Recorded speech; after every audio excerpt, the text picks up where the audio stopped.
आजची सगळ्यात महत्त्वाची बातमी आहे। पुणे महानगरपालिकेच्या शाळेत गुरुपौर्णिमेच्या कार्यक्रमानिमित्तानं विद्यार्थ्यांकडून लोकप्रतिनिधी वर्षा भीमराव साठे यांचे पाय धुतल्याचा प्रकार समोर आला होता। सुखसागर या ठिकाणी असलेल्या महापालिका शाळेत ही सगळी घटना घडलेली होती। यानंतर टीका सुद्धा झाली। गुरुपौर्णिमेनिमित्तानं आयोजित कार्यक्रमाकरता भाजपच्या माजी नगरसेविका वर्षा भीमराव साठे या प्रमुख पाहुणे म्हणून त्या ठिकाणी उपस्थित होत्या। या लहानग्यांनी त्यांचे पाय धुतले।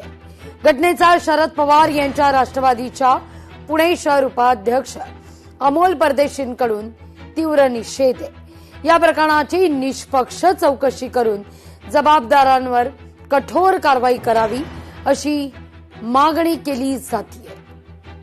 या सगळ्याविषयी बोलण्याकरता रुपाली ठोंबरे पाटील आपल्या सोबत सध्या जोडल्या गेलेल्या आहेत। ताई नमस्कार, स्वागत आहे तुमचं लोकशाही मराठीमध्ये। काय घडतंय पुण्यात? पुण्यात खरं तर सुरुवातीला असं म्हटलं जात होतं पुण्यात इथं काय उणे, पण आता मात्र अनेक अजब प्रकार पुण्यातून दुर्दैवाची बाब आहे ही पण समोर येताना दिसत आहेत। कधी कायदा सुव्यवस्थेचा भोंगळ कारभार समोर येतोय, कधी कोयता गँगची दहशत समोर येतेय।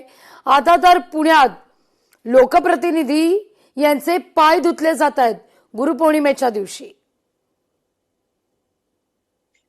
जेव्हा हा फोटो समोर आला लक्षात घ्या तेव्हा एक धक्काच बसला की लोकप्रतिनिधी म्हणजे तुम्ही पुणे शहराच्या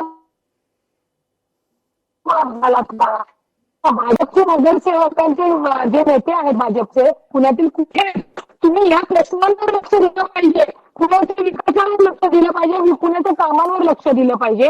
झालंय काय हे जे ढिगभर निवडून आलेले आहेत म्हणजे आता तुम्ही त्या नगरसेविका माझीच म्हणून सांगतात, परंतु मला मिळालेली माहिती अप्पर नगरच्या नगरसेविका आहेत, त्यांचं नाव वर्षा भीमराव साठे आहे। आता त्यांनी पालिकेतल्या शाळेत जाऊन मुलांकडनं पाय धुवून घेत आहेत। जर तुम्हाला एवढी संस्कृतीचा सन्मान अभिमान होता तर त्या मुलांच्या आई वडिलांना बोलून त्यांचे पाय धुवायला पाहिजे होते, मुलांकडनं पाद्यपूजन करायला पाहिजे होते। परंतु शिक्षणाचा अभाव, त्यांना जरा विचारा यांचं शिक्षण किती आहे, नागरिक म्हणून तुम्ही तुमची कुठलीही कृती केली आम्हाला त्याच्याशी घेणं देणं नाही, परंतु ज्या वेळेला तुम्ही एक लोकप्रतिनिधी एका पक्षाचे पदाधिकारी म्हणून जेव्हा या गोष्टी करता तर तुमचा जाहीर निषेध व्हायला पाहिजे। लाज वाटली पाहिजे तुम्हाला की एवढं लहान लेकरांकडनं तुम्ही पाय धुवून घेतात। असं काय मोठं काम कर्तव्य आपण केलंय? या उलट तुम्ही त्यांचे पाय पुजले असते की आम्ही आहोत आणि तुमचं भविष्य घडवण्यासाठी आमचा हातभार लागणार आहे तर तुमचं सगळ्या स्तरातनं कौतुक झालं असतं।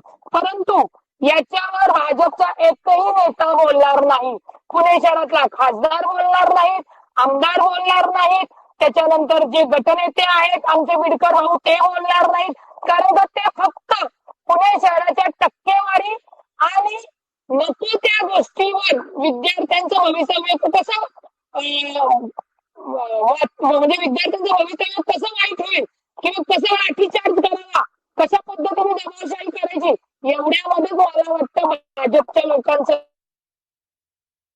हा फोटो तुम्हाला तुमच्या कुठल्या शिष्याने जर पाय पुजले असते तर आम्ही बोललो नसतो, ते मोठे आम्हाला काही त्याच्याशी घेणं देणं नाही, परंतु ही कुठली विकृती पालिकेतल्या पोरांकडनं पाय हे करून घेत आहेत त्या लेकरांना कळत पण नाहीये ती लेकरं यांची पात्रता कुठलं गुरुत्व केलं त्यांनी। अगदी रुपालीताई मुद्दा लक्षात येतोय। तुर्तास धन्यवाद तुम्ही दिलेल्या एकूण सविस्तर माहिती करता। लोकशाही मराठी ऐका, पहा, जागरूक रहा।